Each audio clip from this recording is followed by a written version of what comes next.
Olá pessoal, vamos para mais um podcast Uniara. Lembrando que os vídeos do podcast estão disponíveis nas plataformas do Instagram, YouTube e Facebook. Hoje o podcast Uniara recebe Giovanni Peroni, ligado ao beach tênis.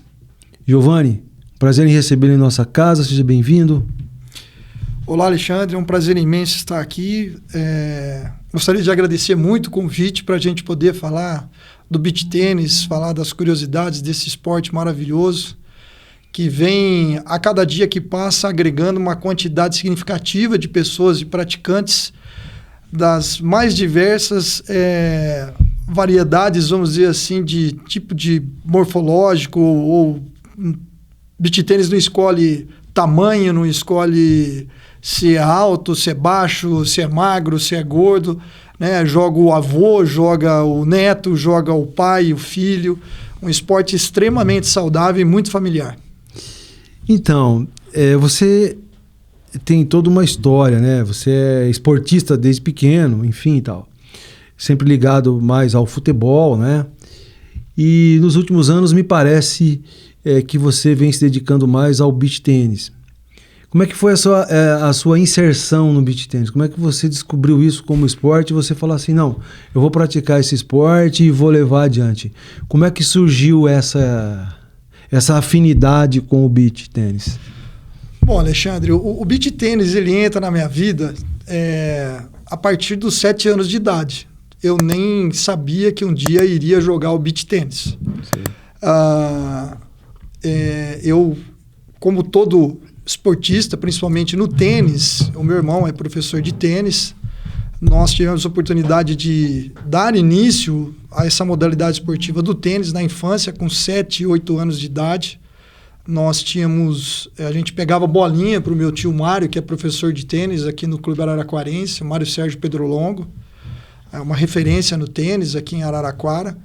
E o interessante é que a gente jogava o quadradinho, nos intervalos das aulas, a gente jogava com a mão, né? Então fazia todos os movimentos similares do tênis, nós jogávamos com as mãos. E aí nós descobrimos que se colocasse o chinelo havaiana na mão, viraria algo mais compacto para poder bater na bolinha. E a gente se duelava. O Juliano tem inicialmente com talento, uma habilidade motora para o tênis fora do comum, se tornou um atleta de tênis, né, junto com outros garotos também, o próprio Fernandinho Cristi, que é professor aqui da Uniara, né? O Lisandro Abrita, o Renato Halgren, uma turma muito bacana. Só que o tênis sempre foi um esporte muito caro, né? Não é um esporte barato. E aí, evidentemente que nessa escolha o Juliano migrou para o tênis, eu continuei jogando tênis brincando, né? E preferi ir pro futebol, né? E no futebol, os times do São Geraldo, né? Da Drogaria Servan, do Valdemar Verri. Mas o porquê que eu acho importante a gente tocar nesse assunto, desse histórico lá do passado, e falar que eu já tinha essa definição para um esporte de raquete.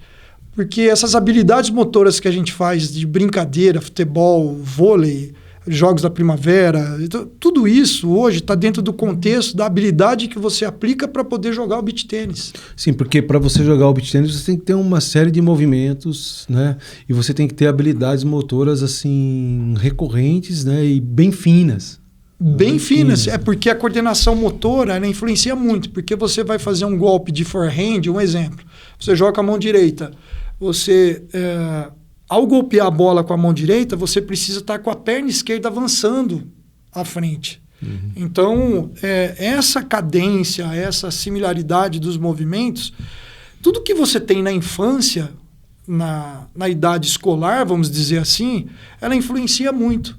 Não que você não vai jogar, mas o aluno tem uma diferença hoje, Alexandre. Aquele que teve a oportunidade de praticar essas modalidades esportivas, desse calendário escolar, né? E a gente vê o quanto que é importante a criança praticar a educação física escolar. Vai ter mais facilidade de jogar o beach tênis, eu acredito que qualquer outra modalidade esportiva, mas o beach tênis exige muito essa coordenação, né? Sim. De você golpear a bola no tempo certo, no time certo, você ver a altura da bolinha, aonde que você tem que golpear, explicar para o aluno ali na borda da rede, por que serve a borda da rede. Um conjunto de técnicas de jogo. Técnicas e táticas. Técnicas e táticas, né? Sei. Então aí, poxa vida, aí eu continuei jogando tênis, joguei tênis em Botucatu, né? Continuei praticando tênis e um pouco antes da pandemia, eu fui incentivado através de um amigo que jogava tênis lá em Botucatu. O Didio, tem uma modalidade aí, o beach tênis, cara, você vai se dar bem, joga, você gosta muito de esporte a raquete. E para mim se livrar do tênis e da meia foi fantástico. Entendeu? Por 2 aspectos. Primeiro porque é quente, segundo porque depois você tem que, para desencardir a meia do saibro, né? Sim. E aí, Alexandre, eu comecei a praticar, jogar os torneios. Desses torneios que eu comecei a me dedicar aos torneios oficiais da Federação Paulista de Beach Tênis. Você é filiado? Sou filiado. Comecei a jogar, terminei há 2 anos atrás. Foram 3 anos de dedicação em campeonatos assim. Campeonatos federados. Assim, porque me parece que esses campeonatos são assim, tem o cara que tem a quadra lá, ele vai lá e monta um campeonato lá. Não, mas esse daí é amador. Amador. Você tá vamos supor, é amador. Existe. Então você chegou no profissional. Não seria profissional. Semi-profissional. É o regulamentado. Vamos dizer, o torneio regulamentado. Me explique isso. Vamos lá. Vamos supor, eu tenho uma quadra de beach tênis, eu quero fazer um torneio hoje. Eu faço. Mas, porém, tá certo, ele não tem ranking. Não é um torneio que está ligado à federação. Tá. Não é ligado à federação. Então, para você poder pontuar no ranking, você tem que jogar os torneios que a federação organiza. Que eles organizam. Tá. As etapas. Então, vamos supor, vai ter etapa Campinas, Guarujá, Santos, Praia Grande, São Paulo, Vinhedo. Aí você tem que um jogar número X de etapas? Todo ano? 12. Ou muda? São 12. São 12 etapas no ano? Todo mês tem. Todo mês tem. Cada etapa é numa cidade? Cada etapa é numa cidade. O último que vai ter vai ser na cidade de Santos, esse ano, né? Então, já teve... esse mês aconteceu no Guarujá, tá? E assim, Alexandre, só que o beach tênis está evoluindo muito. Então, a criança que joga hoje a categoria, para você ter uma ideia, 10, 11 anos, ela já está jogando o fino daquela criança que hoje é 12 e 13 anos. Entendi. Entendeu? Evoluiu muito. Técnica, o ensinamento. Então, essa molecada que está vindo hoje, mas está vindo voando. Está vindo voando. E foi um trabalho, assim, muito forte. Araraquara, quando iniciou o beach tênis em 2014, 2016, com o Juca... Porque foi um cara que foi para fora e trouxe o beach tênis para cá, não foi? Não, o Juca, na verdade... o beach tênis ele começa no Rio de Janeiro. Sim. Né? Em 1998, o beach tênis é criado em Ravenna, na Itália. Sim. Tá? Só que o beach tênis ele só aparece no Brasil em 2008, 10 anos depois, no Rio de Janeiro. E o professor Juca, né, que chegou à seleção brasileira juvenil, que é de Araraquara, foi ele que trouxe nesse movimento Araraquara, Uberlândia, Minas Gerais, outras cidades que são protagonistas do beach tênis, na ampliação do beach tênis. O Juca ele tem uma parte muito importante significativa nisso. Né? E hoje os seus 2 filhos são jogadores de alto nível, alto rendimento do beach tênis. Figura sempre no ranking entre os 10 top do Brasil, estão muito bem ranqueados no mundo. Então a gente percebe só que são mais novos, né? E para nós que estamos nos 50 anos, o beach tênis é legal porque tem essas categorias: 40 a mais, 50 a mais, 60 a mais. E eu tive a oportunidade de defender São Paulo em 2 torneios brasileiros de seleções. Como é que é esse torneio?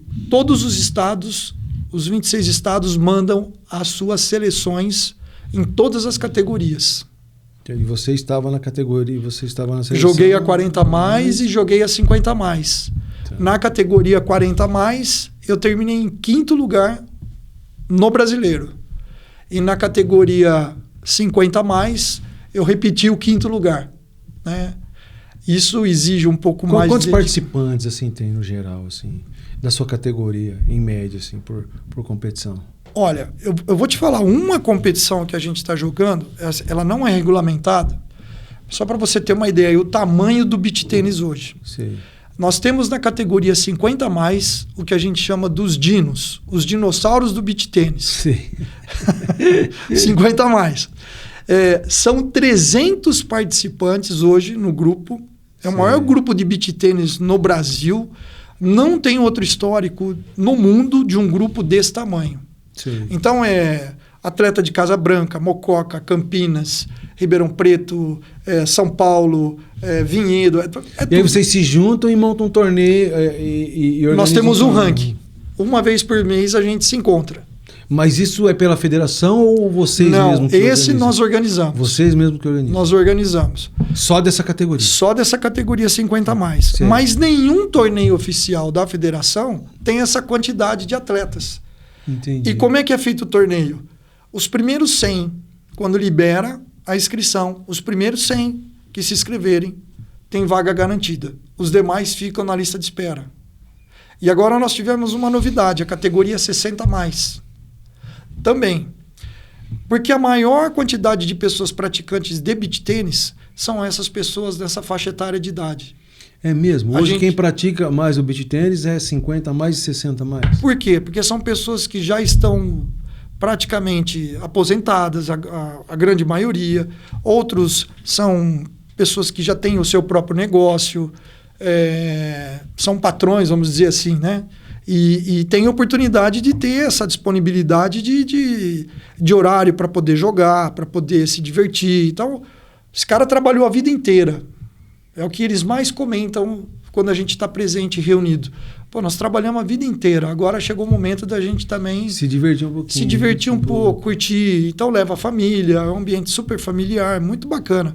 Ontem nós tivemos uma etapa, quinta-feira, na Arena Avieiro, lá em Campinas, e a gente se depara com o Jarrão, que jogou na seleção brasileira de basquete, daqui de Casa Branca, marido da Ana Volpone, que é do vôlei, o Amoroso, o Silas, e tantos outros atletas que hoje estão praticando. Porque, na verdade, me parece assim, que é um pouco recreação e diversão e entretenimento, não é? Um excelente network. Fantástico network. Você não tem noção o como que essas pessoas, elas... juntam, eu tô com necessidade disso, pô, não, mas eu tenho lá, o fulano lá em tal cidade, ele faz isso, eu tenho outro, forma uma corrente, rede, né? Uma rede, que é interessantíssimo. Para você ter uma ideia, nesse torneio dos dinos, o pessoal vai, levam às vezes seus produtos que eles têm, industrializados, que eles produzem. E faz um merchan ali, faz uma divulgação, faz um marketing. Queijo, café, roupa. Então ultrapassa uma questão relacionada ao esporte, né? Completamente. Uma raquete de beach tênis ou uma bolinha de beach tênis. Tá caro, hein? Caro. Não. Depende. Se você colocar na ponta do lápis, quantas vezes você vai utilizar ela, sai muito barato. E principalmente o que ele vai te trazer de saúde. Sim. Tá certo? Então, essa prevenção para a tua saúde, através de uma bolinha de beach tênis e através de uma raquete, eu costumo dizer que a bolinha de beach tênis, ela leva para muita... Ela amplia muito o teu horizonte. Eu tive casos de alunos, para você ter uma ideia, que mudou para Araraquara. Por conta do beach tênis? Não, mudou porque o marido... eu tenho uma aluna que o marido veio trabalhar na cidade de Matão, mas eles estão residindo em Araraquara, e ela não conseguia se ambientar em nada. Em nada. Não conseguia entrar, não conseguia ampliar as amizades. Quando ela vem para o beach tênis, hoje é impressionante. A rede que ela formou de amigas, o casal formou de amigos, de encontros nos finais de semana. Falou, Giovanni, o beach tênis para mim foi importantíssimo para poder conhecer as pessoas.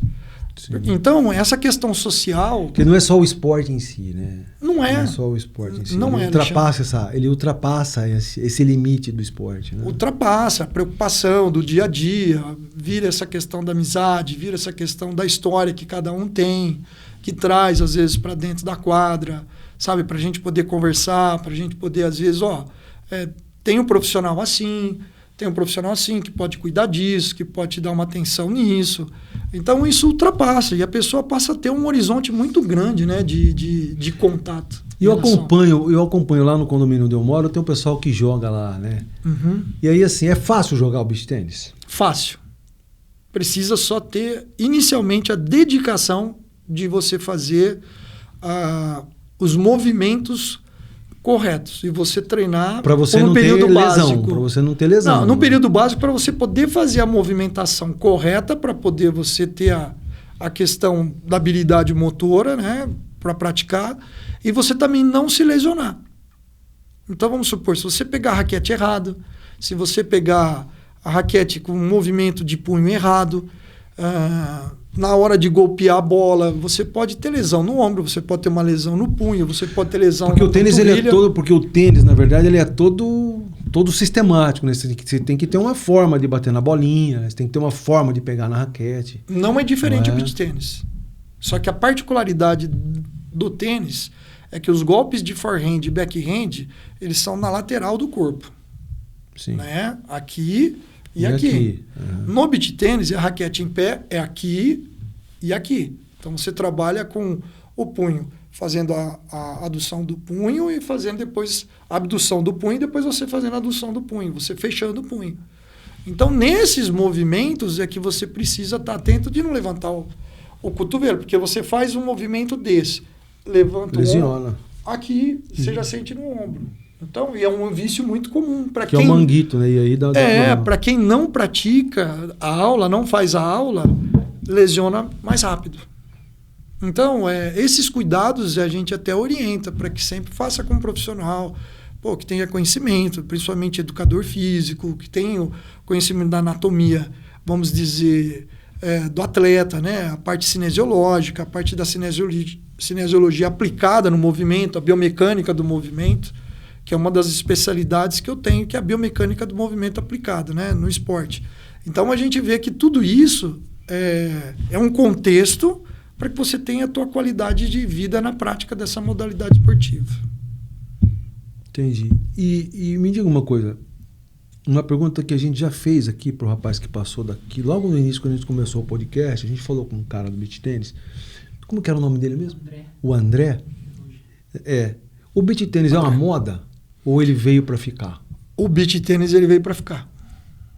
Ele veio para ficar, já teve um movimento, nós conseguimos já fazer um movimento de inserir ele nos jogos regionais. Ah, tá. Agora ele faz parte dos jogos regionais. Já. Algumas regiões já está tendo beach tênis nos jogos regionais. Esse movimento começou primeiro com o pedido do legislativo, né, para os executivos, e os executivos, o Poder Executivo encaminhar para a Secretaria de Esportes e Turismo do Estado de São Paulo.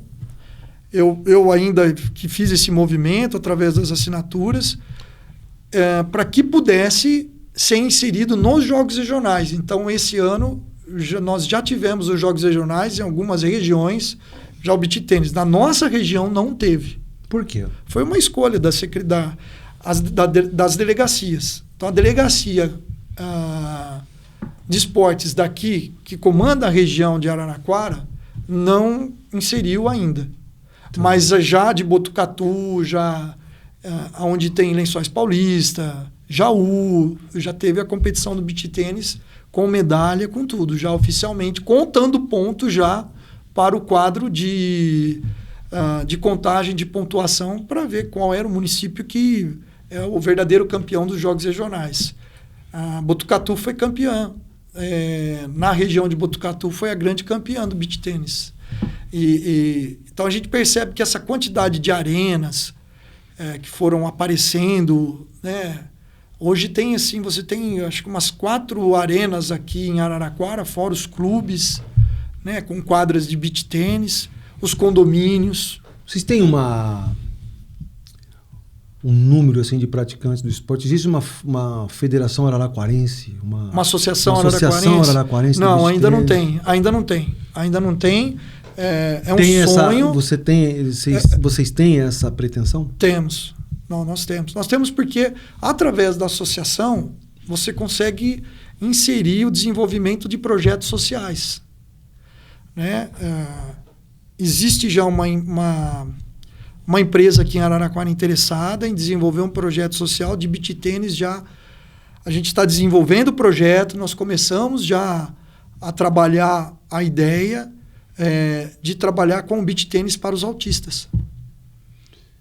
Tá? Isso é um projeto que já tem na cidade? Não, é um projeto que está iniciando conosco. Tá. Né? Nós estamos desenvolvendo, nós estamos na fase de verificação da área. Qual área que seria adequada para poder tá recebendo esses garotos e essas garotas, né, com autismo. Porque existe essa questão de cores, bolinha, é um trabalho diferente, entendeu, Alexandre? É lúdico, bem lúdico. Uhum. Então, isso, o profissional de educação física vai ter mais um campo de atuação, de trabalho, que é uma área muito carente ainda aqui na nossa cidade. Dar atenção para a prática esportiva para esse pessoal. É um público diferenciado. Mas quando esse público ele começa a praticar e começa a se dedicar, é muito interessante. Os resultados que se tem de êxito do desenvolvimento melhor da criança até dentro do aspecto familiar. Eu acompanhei um trabalho desse feito na cidade de Lins, com o Rogério Margutti. Ele fez um trabalho muito semelhante do beach tênis e eu gostei muito da ideia. Então, eu já fiz o pedido, a empresa aceitou. Então, por isso que é importante ter a associação. Porque você pode buscar e fazer outros projetos sociais, você pode buscar recursos para construir as quadras de areia nos bairros, para as pessoas poderem estar praticando, não só as pessoas de baixa renda também, porque você fornece a raquete, você fornece a bolinha, né, através desse incentivo de programas do governo federal, estadual e até do município, se o município tiver interesse, né? Com certeza. Sim. E me diga uma coisa, existem os profissionais do beach tênis? Se você falar assim, o cara hoje vive de beach tênis, é possível isso? Olha, o que eu tenho observado e conversado com bastante desses atletas, vamos dizer, que disputam esses torneios, os BTs 200, quando fala BT 200 é porque é 200 pontos, BT 50 é 50 pontos, BT 100, 100 pontos que você ganha se você é campeão. Tá? 100 pontos pro ranking. Mas então, cada jogo tem um nível de pontuação e cada campeonato... Não, se você atingiu, vamos supor, quando fala assim, vai ter o BT 100. Então para cada categoria, quando você, o campeão de cada categoria... Como é que eu somo esses pontos? Você, sendo campeão, você alcança o 100. Você tem que ser campeão para atingir o 100. Os 100 pontos. Tá. E aí, se você é vice, geralmente é 50%. Aí, se você é semifinalista, é 20%. Aí vai abaixando. Não, entendi. Você entendeu? Mas o máximo, quando você fala BT 100, BT 50, é o máximo de pontos. Que o cara ser campeão, ele vai atingir 100 pontos. Isso.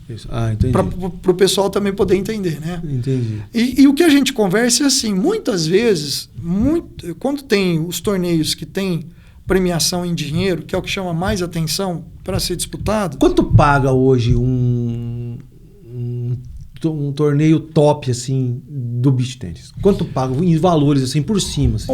Existem torneios que tem as empresas que movimentam o mercado do beach tennis, que é a marca da roupa, que é a marca da bolinha, a marca da raquete, sabe? Sim. Para pro, às vezes, tem torneio que paga 10 mil. Pro campeão.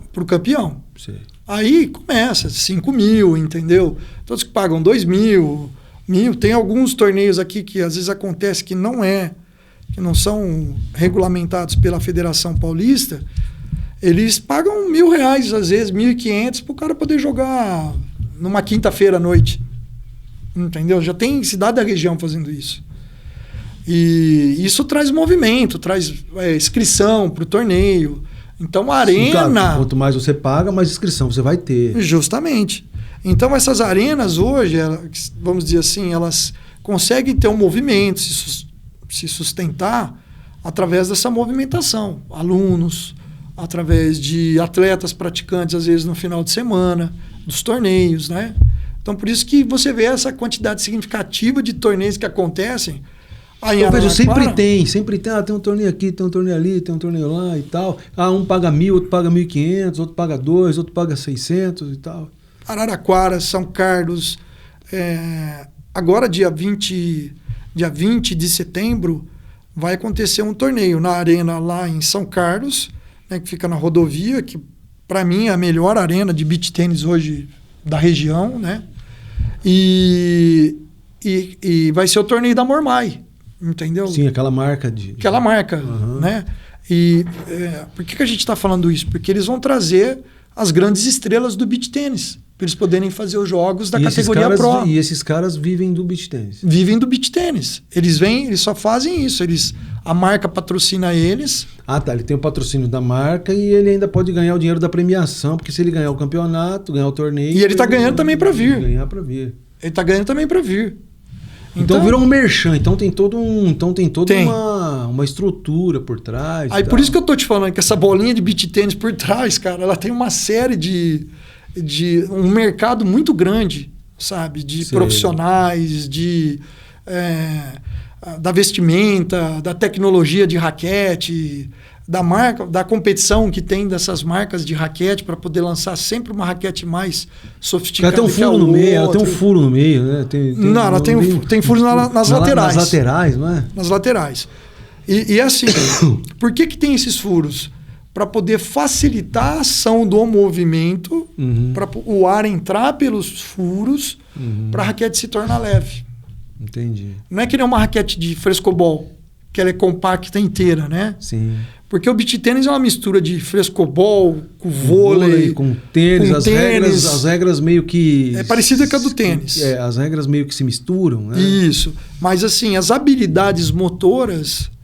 E quando eu consegui fazer um estudo, Alexandre, interessante, biomecanicista, né, também. Sim. Então, para mim poder desenvolver as aulas, né, e identificar a facilidade de desenvolver os exercícios que são criados, a maioria eu que crio os exercícios para aula, é interessante que eu tive que fazer o estudo dos grupos musculares, de todos os grupos musculares, de todos os fundamentos aplicados no beach tênis. Por quê? Para que eu pudesse verificar a conexão que existe na ação, um exemplo, que ele está com a raquete alta. Quando ele vira o punho, qual é o grupo muscular que aciona esse tipo de movimento? Então, o que ele não pode fazer com esse movimento para não trazer prejuízo para isso, para o próprio movimento na hora de golpear a bolinha? Então, tudo isso é estudado, não é uma coisa que não. E até porque também a gente conversou com o professor Cássio aqui da Fisiologia, né? Cada indivíduo... Cássio Mascarenhas, nós conversamos com ele. É um excelente profissional e está muito ligado ao beach tênis hoje. O beach tênis, eu sei, ele tem um trabalho focado nisso, né? A gente conversa porque você pode fazer um treino de carga mais pesada, de carga mais leve, de acordo com o perfil do atleta. Você faz um treino de mais intensidade ou menos intensidade, porque se você dá intensidade, o cara pode ter lesão, então você tem que mesclar. Não é mais ou menos isso? Eu indico constantemente o trabalho do professor Cássio, que inclusive foi meu orientador de monografia, tá? De TCC. Eu acho que eu fui o primeiro aluno dele a ser orientado. Grande Cássio. Se eu não me engano, tá? Sim. Eu preciso perguntar isso para ele, mas é interessante isso. E é assim, eu sempre falo assim, existem aqueles alunos que eles querem o algo mais. Isso é muito bacana, porque você também... Você já separa o sujeito. Você quer isso? Não, eu quero. Então você vai precisar disso, disso e disso. E uma das coisas é o teu desenvolvimento da capacidade física, aliada à habilidade motora. Quem tem esse trabalho aqui, Giovanni? O professor Cássio tem. Então aí eu já destino lá para ele, para que ele possa trabalhar esse aluno, a capacidade física dele de ele aguentar jogar jogos, né, de curta duração e longa duração. E um torneio de beach tênis, Alexandre, para você ter uma ideia, os que eu peguei no Rio de Janeiro, joguei no Recife, Rio de Janeiro, sim, Minas Gerais, você começa às 8 horas da manhã, você termina às vezes de jogar 7 horas da noite. Por quantas partidas assim num dia? Assim, vai depender das fases. Tem torneio que você joga e ele mata num dia. Tem torneio que ele quer matar, ele quer fazer o torneio em 2, 3 dias. Você ganha uma cancha para o dia seguinte. Para você poder descansar. Um pouco. Mas tem torneio que você joga e você vai voltar para a quadra se você tem um intervalo de descanso. Aí você começa a jogar, porque você começa a fase de grupo. Aí, vamos supor, classifica 2 de cada grupo. Geralmente são 4 cada grupo. Sei. Então, só aí você vai jogar 6, 12, 18, 24 games. Então, quanto tempo cada um? É pontuação. Pontuação. Para mim fechar um game, eu tenho... Quanto dura em média um game? Para mim poder fechar um game, eu preciso fazer 4 pontos sem o adversário fazer nenhum. Ou eu posso chegar a 4-4, 8 pontos. Mas aí já é um jogo desgastante. Aí você já com a duração do rally. Aí você já está desgastado. E ele te toma a questão física, a questão psicológica, porque às vezes você está perdendo um game de 0,40 e sacando, e você precisa ter cabeça para sacar, devolver a bolinha, ver a tática que você vai aplicar, conversar com o parceiro, ver se o teu parceiro vai cumprir a função tática, porque ele é tudo previsível. Ó, eu vou sacar no backhand ali, essa bolinha vai voltar alta aqui, você vai entrar, você vai esmechar. Já fica pronto para isso. Se voltar curta, eu estou entrando na bola curta. E aí você afasta. Então, essa comunicação dentro da quadra, constante, deixa, não, fora. Essa comunicação é muito interessante no beach tênis. Porque você fala assim, jogar em parceiro. O beach tênis é um jogo de parceiros, né? Mas existe o individual, mas é melhor de parceiro. É melhor de parceiro, né? E você tem que criar uma sincronia, né? E uma afinidade assim muito fina com ele, né? Bastante. Respeitosa. Porque senão o jogo não flui. Não, principalmente respeitosa. Tipo, você tem que saber entender o momento crítico, né, da pressão do jogo, o momento que você precisa tá ali do lado do teu parceiro, né, numa tomada de virada de jogo. E ele é muito rápido, Alexandre. É muito rápido esse jogo. Você começa, de repente, você já está ganhando, você está perdendo de 4-0. E aí falta 2 para você poder fechar. Eu já teve situação de jogo que eu estava ganhando de 5-1. Nós perdemos o jogo de 7-5. Sim. Você entendeu? Por quê? É muito rápido.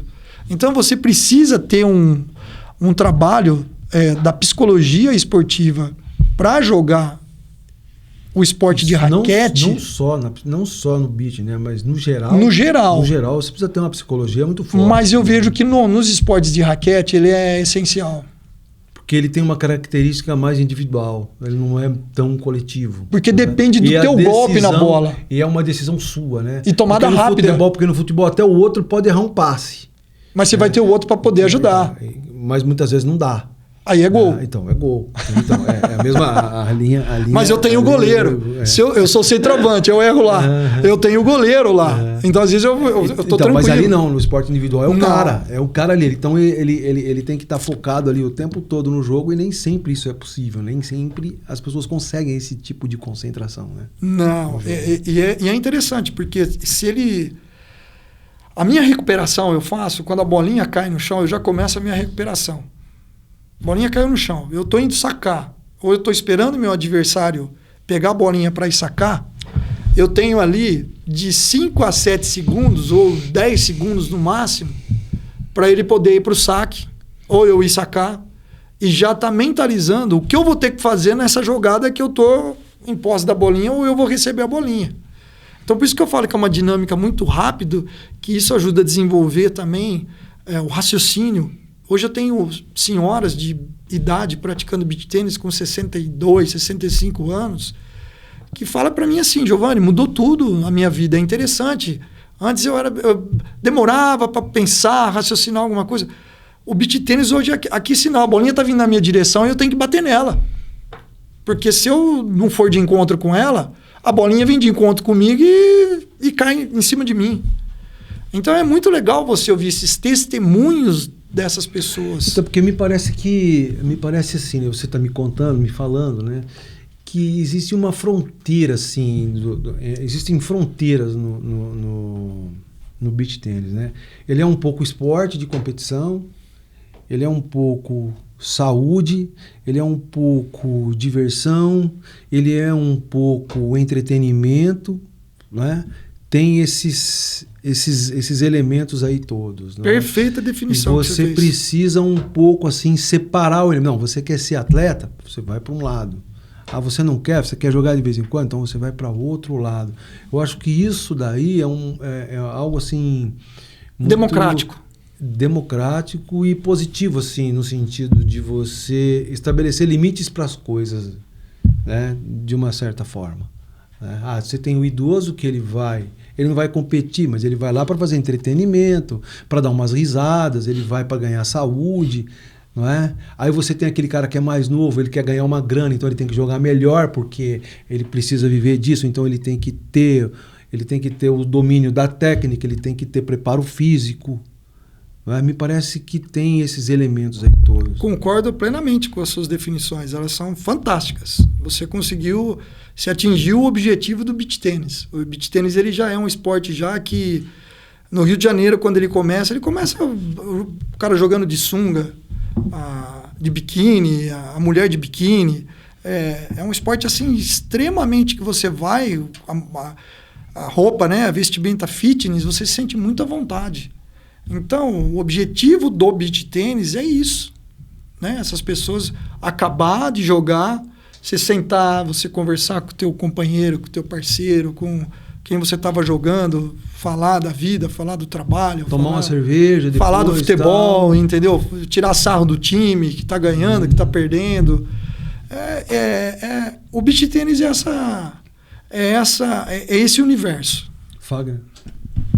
E você comentou no início da conversa que é um esporte para todos.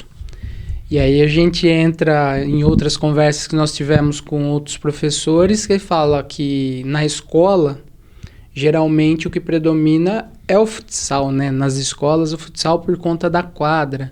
Aí sempre tem aquele menino ou menina que, eu não gosto de futebol, mais ou menos o vôlei. E se encontra no beach. A gente tem conversado com os professores e eles têm mostrado que essas opções que têm chegado têm favorecido em muito na melhora de saúde das crianças e de interação. Você já comentou também das amizades que são feitas.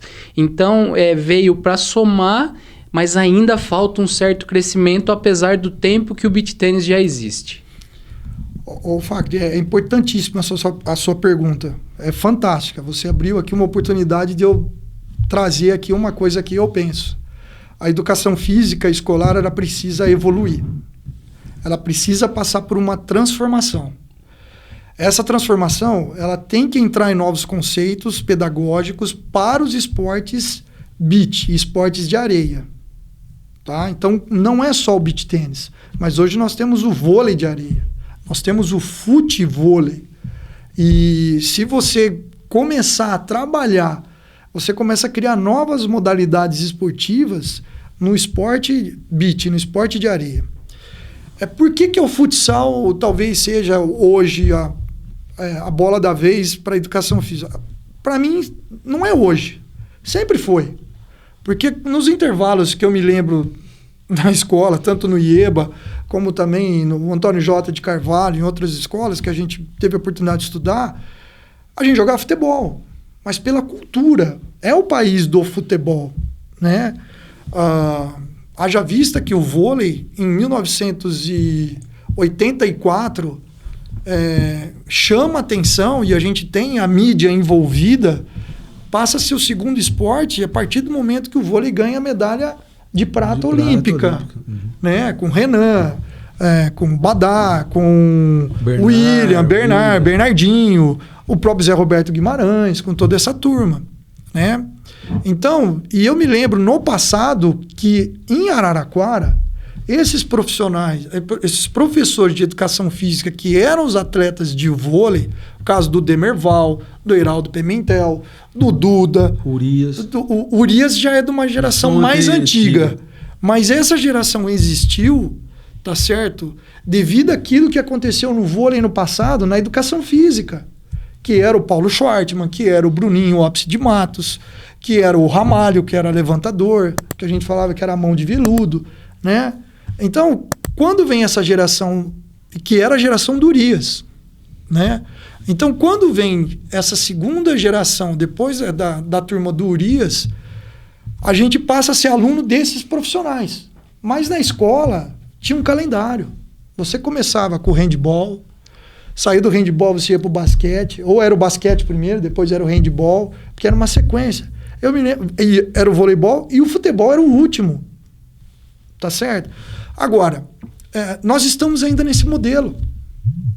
E interessante que você vai nas escolas hoje, você vê a educação física, hoje você tem mais atestado para não praticar a educação física, só que a criança joga bola na rua. A criança joga bola no clube, faz aula de particular, de escolinha, né?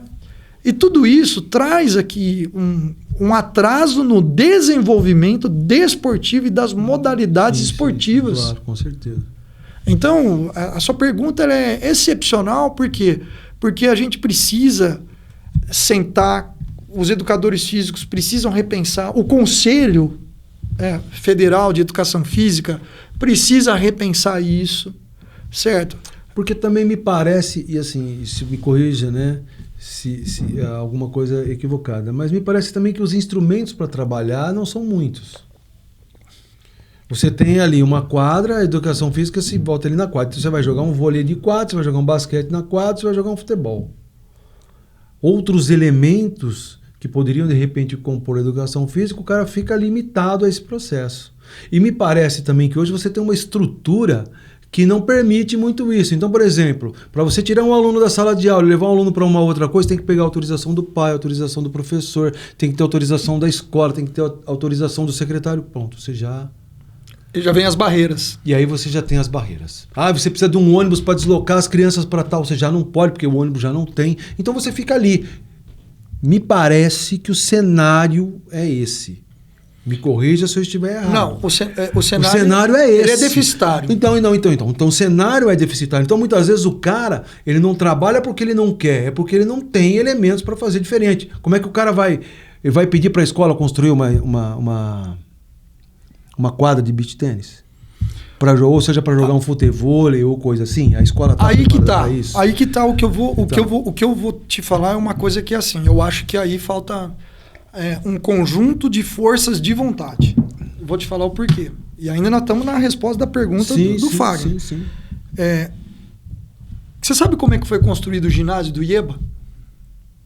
Aquele ginásio do IEBA que nós temos na esquina ali da... Sim, da Rua 4. Aquilo lá foi feito com rifas. Que esses atletas do passado faziam as rifas de vender as coisas para poder levantar aquele ginásio. Então, o que eu vejo? Existe a questão das associações de pais e mestres e alunos da escola. Poxa, vamos fazer isso, vamos fazer aquilo, vamos ver o que a gente consegue. Eu vi uma diretora que ela tinha muito interesse de fazer de uma escola estadual afastada daqui do município. Ela tinha interesse de fazer. E ela pediu, foi autorizado tudo, mas ela tinha que ir atrás. E aí existem as emendas que você pode pedir, mas precisa, antes de mais nada, as pessoas comprarem a ideia de querer melhorar e fazer. Sim. Porque ela vai conseguir comprar o material, ela vai conseguir o recurso para isso, ela vai. Sim. Agora, se você ficar nesse ostracismo do modelo antigo... Porque é mais fácil também, e cômodo, né? E cômodo também. O cara tá ali, o cara fala, não, vamos reproduzir aqui, vamos jogar aquele vôleizinho, vamos fazer aquele basquete, vamos jogar aquele futsal. E aí a educação física gira em torno desse processo cria um processo monótono e aí o cara fala assim, vou ter que fazer isso, eu faço isso na rua com meus amigos por diversão. Vai lá, mete um atestado, o cara entra lá e o cara deixa de fazer. Concordo com você. Aí ela vira, na verdade, um sacrifício para o aluno, na realidade, porque acaba reprisando esse processo. Né? Mas o que nós temos de política de incentivo hoje? Por que no passado a gente tinha... nós tínhamos um celeiro de formação de atletas no passado. Sim. Porque a política do município era dos governantes de você formar desde a base. Sim. Hoje não. Hoje você traz pronto. Então, essa cultura, Alexandre, ela lá em cima, no topo da pirâmide... A gente já sabe disso. Prejudica aqui embaixo. Sim, eu sei, a gente já sabe. Então, a gente entende. Mas o que a gente vê é que, assim, com todas essas dificuldades, ainda existem talentos. Sim. O profissional de educação física... E pessoas interessadas em praticar os esportes. Em praticar. E o professor de educação física, na época minha, que a grande sumidade dos trabalhos que a gente chama de lúdico era o Valdir Barbante. Sim. Né? Professor da Unicamp. E ele sempre falou que o profissional de educação física brasileiro, ele tem uma criatividade que é reconhecida. E o Josenildo Carvalho, que foi técnico de vôlei, a minha vida foi ligada ao vôlei também, sim. além do futebol. Sim. Né? Você é um esportista nato. Eu fui técnico de vôlei, nós somos campeão paulista da primeira divisão, do juvenil. Né? E numa época em que tinha que produzir. Se você não produzisse, você não tinha resultado, você estava fora. Você estava fora, exatamente. Aí tinha que vir outro. Aí, quando vem o voleibol do Lupo Náutico, o Cassião foi preparador físico do Lupo Náutico, assistente técnico do Peron, uma comissão técnica caseira, sabe? A gente vê as dificuldades que existem de uma cidade do interior e o quanto tinha adaptações.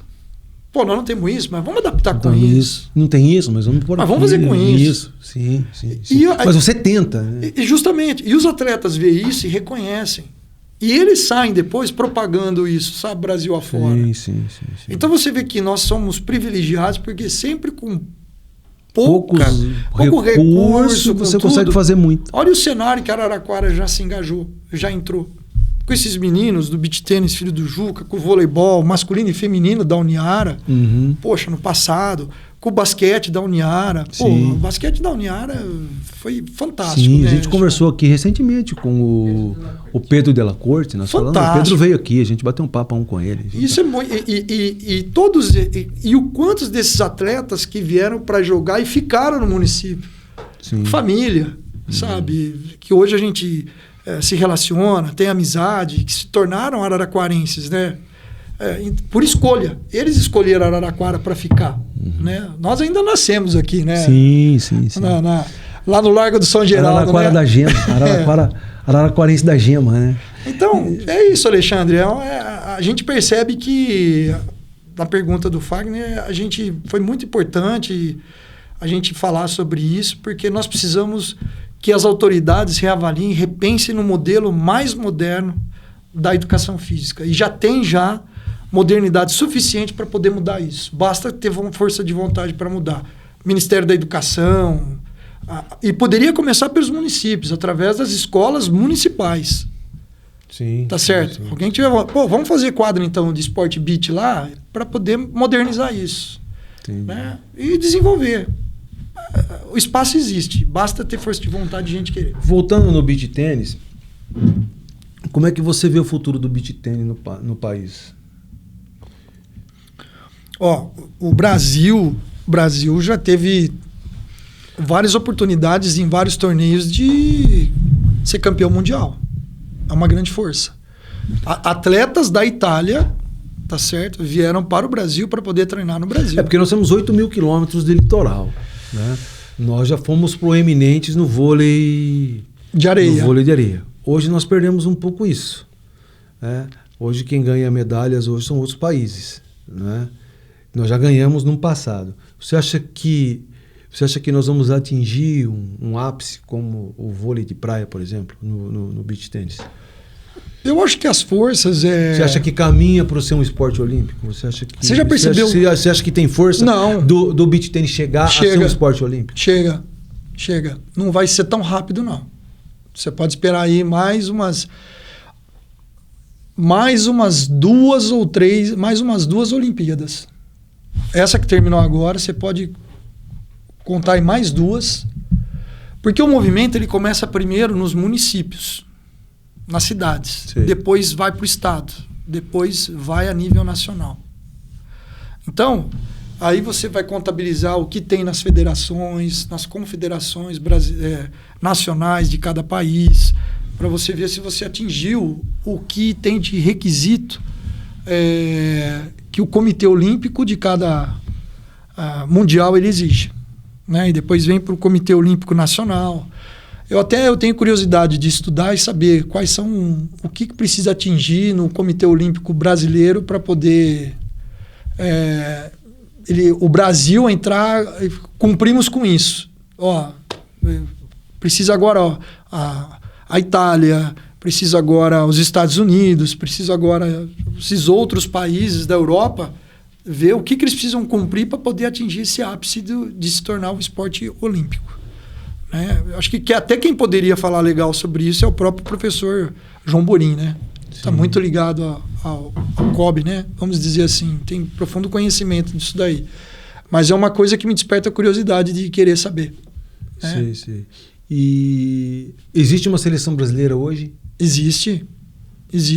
Inclusive, nesse torneio agora em setembro, que vai ter aqui, próximo aqui de Araraquara, na cidade de São Carlos, vai vir já jogadores que já passaram pela seleção brasileira. Quem é o grande nome do beach tennis hoje no país? Hoje... Eu vou falar jogando assim, o que eu vejo... top do top, ganhando tudo. É o Baran, né?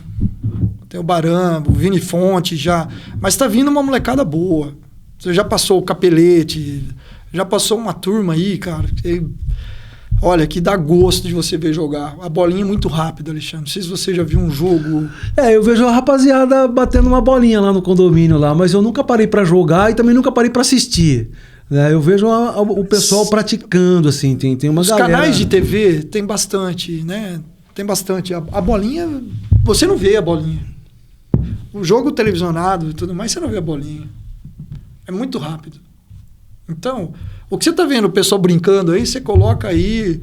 Uma velocidade pode colocar XY. 20 vezes mais, cara. Essa bolinha anda muito. Anda muito.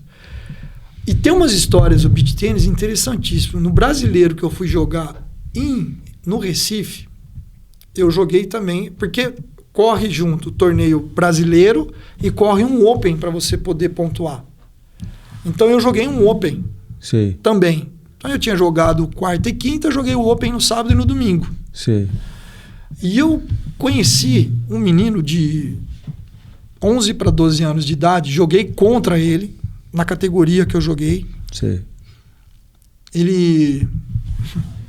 desse tamanho, vamos dizer aqui, 1,60 m de altura, e ele estava jogando com um rapaz de quase 2,5 m. O cara mais velho, quase 40 anos, né? Sim. E... então esse menino preparava a jogada, esse cara de 2,5 m, eu só punha a bolinha para baixo, né? Era uma parede, que você tinha, parecia uma torre Eiffel que você tinha que jogar por cima, né? Sim. E nós fomos pro jogo do tie-break. Cara, no tie-break, nós ganhamos o jogo. Mas a hora que terminou o jogo, esse menino batia umas bolas do fundo da minha quadra, na diagonal pro outro fundo, onde não tinha ninguém posicionado para defender. Uma visão de jogo fantástica. Fui conversar com ele. Aí percebi que ele era de outro país. E aí quem estava com ele lá, né, que era o proprietário da arena, que era o tutor dele, né, no momento no torneio lá, porque os pais estavam em Manaus.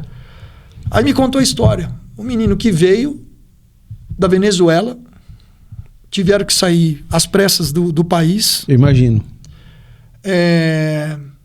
Pararam em Manaus. Esse médico acolheu eles, deram o espaço para eles poderem trabalhar. E esse menino cuidava da quadra, das quadras de beach tênis da arena desse médico. E aí ele contou a história, que esse menino, além de marcar quem ia jogar, que nem ele também jogava, treinava, ficava brincando. E ficou bom. Ficou bom. O menino, você vai ouvir falar muito desse menino. Esse menino vai ter uma carreira brilhante no beach tênis, porque tá tendo todo o apoio, já veio treinar aqui. O Juca hoje ele tem um centro de treinamento de desenvolvimento das crianças, que é a Arena Deco aqui em Campinas. Em Campinas? Em Campinas. Sim. Aliás, fica em Indaiatuba, tá? Vizinho ali de Campinas. E para você ter uma ideia, essas crianças hoje vão lá, ficam uma vez por mês, no final de semana, faz um trabalho, imersão, desenvolvimento psicológico, técnico, aí vem com a tarefa de lá para cá para poder fazer a parte física, a parte tática. Alexandre, a gente nunca teve isso na nossa infância. Imagina. Tivemos Imagina. Então olha o que evoluiu o esporte, e ainda com tudo isso a gente ainda está perdendo tempo, sabe? Pô, vamos massificar essa estrutura nas escolas, cara. Aí você cria você desenvolve mais saúde, você desenvolve mais atletas, capacidade de medalha é maior, não é? Tudo. E aí você gira a roda, né? Gira. A roda. Porque uma coisa vai exigindo a outra da criança depois. Aí ele vai ter que desenvolver a questão cultural, ele vai ter que desenvolver dentro da escola, a cobrança dele ser o aluno, poxa, que tem que ser exemplo. A gente começa... Foco, disciplina, você tem uma série de elementos. Tudo, aí a gente começa a né? entrar naquele processo de reeducação. Tá certo. Tá certo, que tá faltando, né? Um pouco hoje, a gente percebe, né? Um pouco? E o esporte... Se fosse só um pouco, tava bom, né? Tava bom. Esporte e educação tem que caminhar junto sempre. Conversamos aqui com o Giovanni Peroni, um papo incrível sobre o beach tênis, o esporte em geral. Muito obrigado pela participação, Giovanni. Obrigado por você ter contribuído aí com a gente. Um grande abraço a você e mais uma vez, muito obrigado. Muito obrigado você, Alexandre. Muito obrigado aos amigos do podcast Uniara. Curtam assuntos interessantíssimos da história do esporte, da nossa cidade, para que a gente possa sempre manter viva essa memória. Parabéns pela sua iniciativa, Alexandre. Um abraço, muito obrigado.